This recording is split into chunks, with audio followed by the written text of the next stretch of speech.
देखिए मेरे प्यारे भाइयों और नन्हे मुन्ने बच्चे, आज हम आप लोगों के लिए आए हैं टेंस लेकर, जिसमें आपको टेंस पढ़ाएंगे। देखिए टेंस क्या होता है, टेंस क्या होता है, टेंस किसे कहता है, तो आप परिभाषा में बोल सकते हैं। सब लोग कॉपी निकाल कर लिख नोट कर लीजिए। टेंस क्या होता है तो लिख लीजिए, tense is the knowledge of time.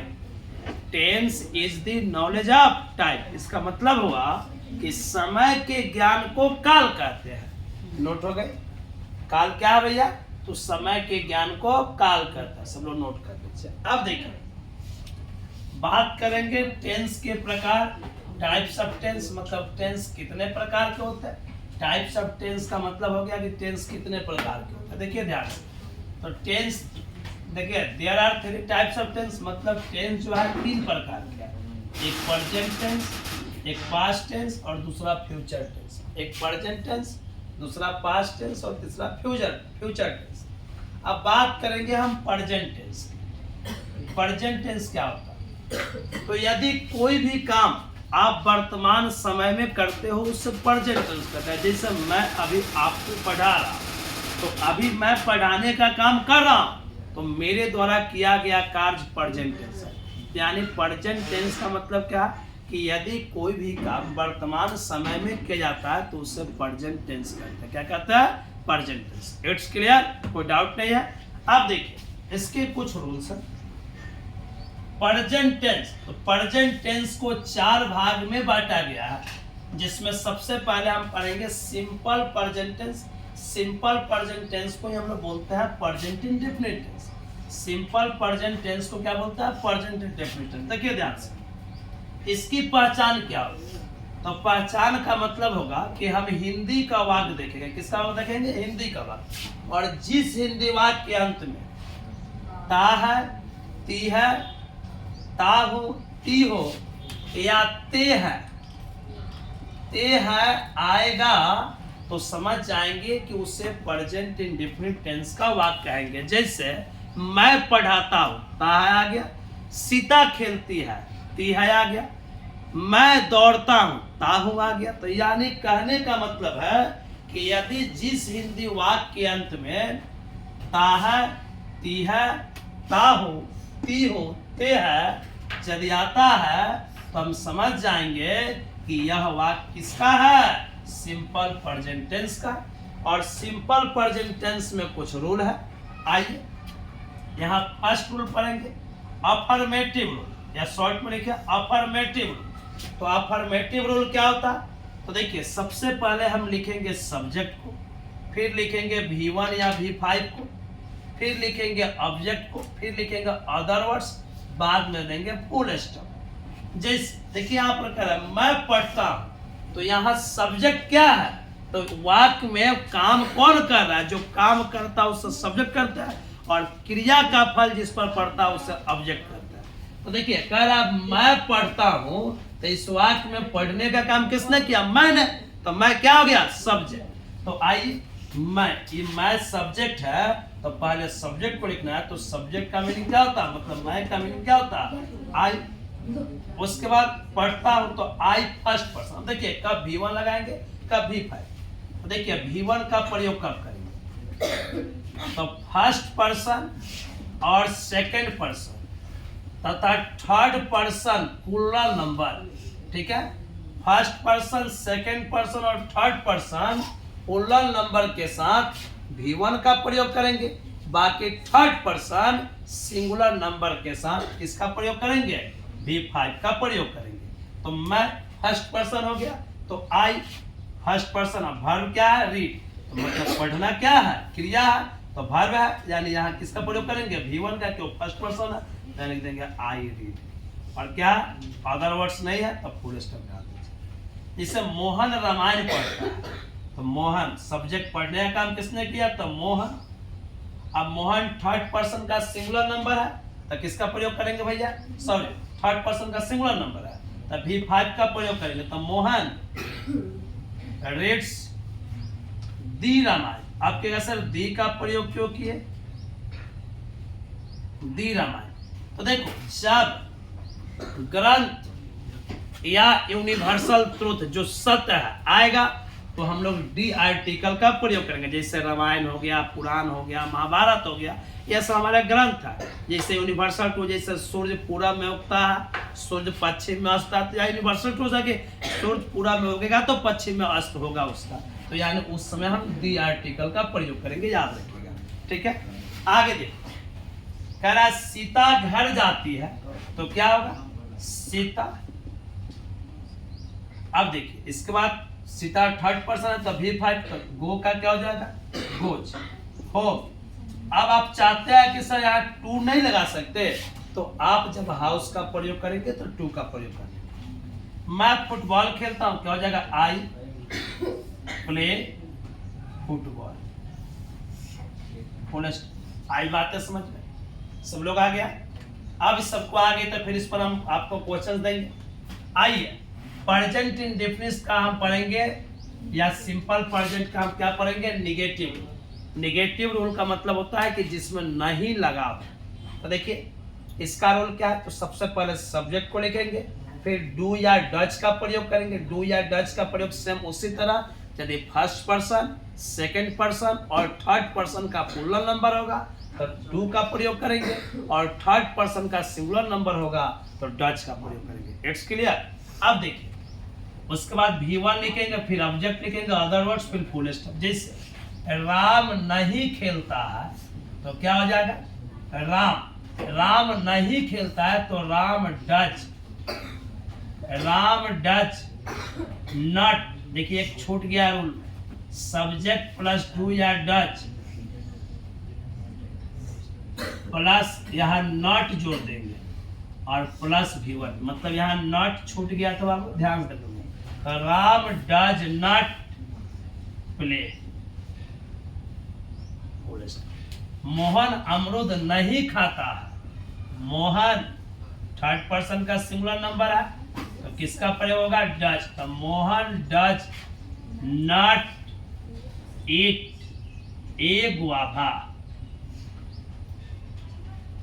ठीक है, अब आइए पर सिंपल प्रेजेंट टेंस का अब कौन रूल देखेंगे भैया, हम इंट्रोगेटिव रूल। इंट्रोगेटिव रूल में क्या होता है, तो इंट्रोगेटिव रूल में होता है सबसे पहले किसका प्रयोग करेंगे, यहाँ प्रश्न किया जाएगा, मतलब पूछा जाए क्या रुचि ने खेलती है, मतलब यहाँ आपसे प्रश्न किसी दूसरे से पूछा जा रहा है।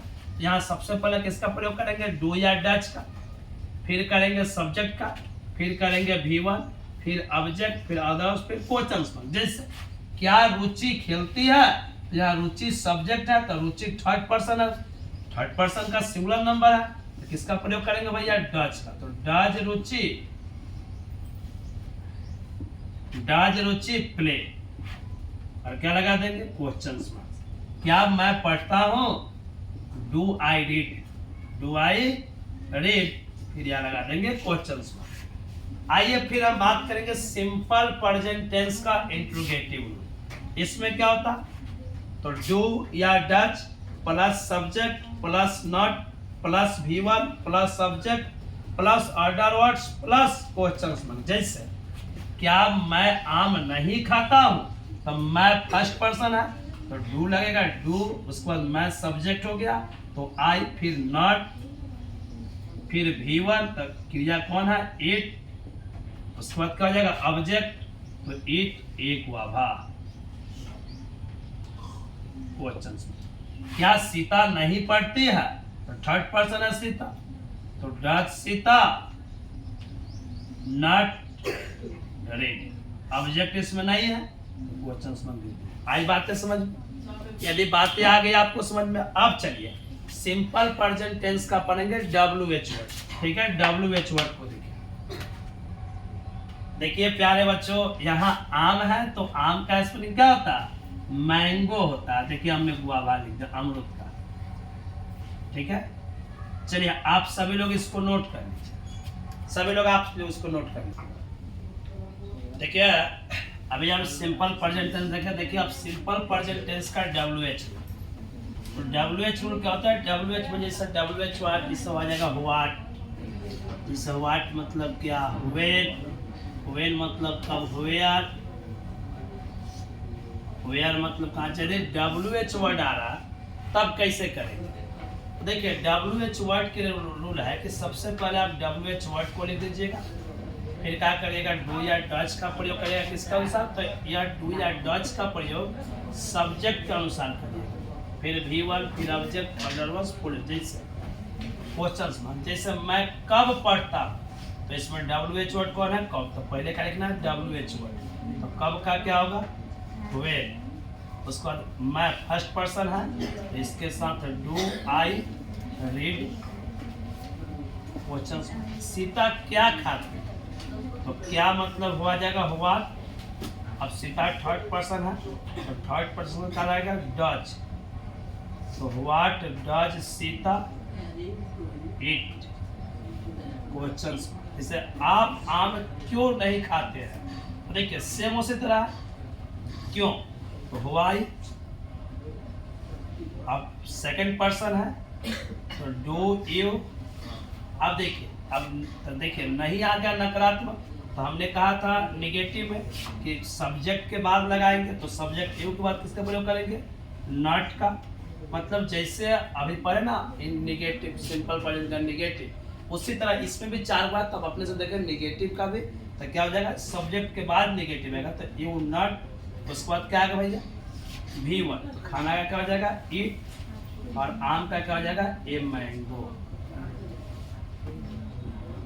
कोई डाउट, नोट कर लीजिए। अब चलिए आगे देखेंगे, दूसरा देखेंगे प्रेजेंट इम परफेक्ट टेंस या प्रेजेंट कंटिन्यूअस टेंस। ठीक है, प्रेजेंट इम परफेक्ट या प्रेजेंट कंटिन्यूअस। देखिए इसकी पहचान कैसे करेंगे, तो जिस हिंदी वाक्य के अंत में रहा है, रही है, रहे है, रहा हूँ, रहता है, तो उस वाक्य को समझ जाएंगे कि यह प्रेजेंट कंटिन्यूअस या प्रेजेंट इम्परफेक्ट टेंस का वाक्य है। जैसे अब इसका रूल क्या है, तो जैसे अफर्मेटिव रूल क्या हो जाएगा, तो सबसे पहले सब्जेक्ट का प्रयोग करेंगे, फिर इज और एम का प्रयोग करेंगे, इसको एक्सक्लूसिव वर्ब कहते हैं, इसको V4 को प्रयोग करेंगे, इसको मेन वर्ब कहेंगे, यह ऑब्जेक्ट का ई अदर वर्ड्स, फिर फुल स्टॉप। जैसे मैं खा रहा हूँ, तो खाने का मैंने किया, तो मैं क्या हो गया सब्जेक्ट, तो मैं का आई, इसके बाद आई के साथ किसका प्रयोग एम। देखो आई के साथ हमेशा एम का प्रयोग होगा, थर्ड पर्सन मतलब आई के साथ वी होगा फर्स्ट पर्सन, चाहे सेकंड पर्सन या थर्ड पर्सन का पूर्ण नंबर, तो आर का प्रयोग करेंगे, बाकी जगह इच का प्रयोग। तो आई एम, खाना का स्पेलिंग ईट, अब V4 करना है, तो इसमें का जोड़ जाएगा ING ईटिंग।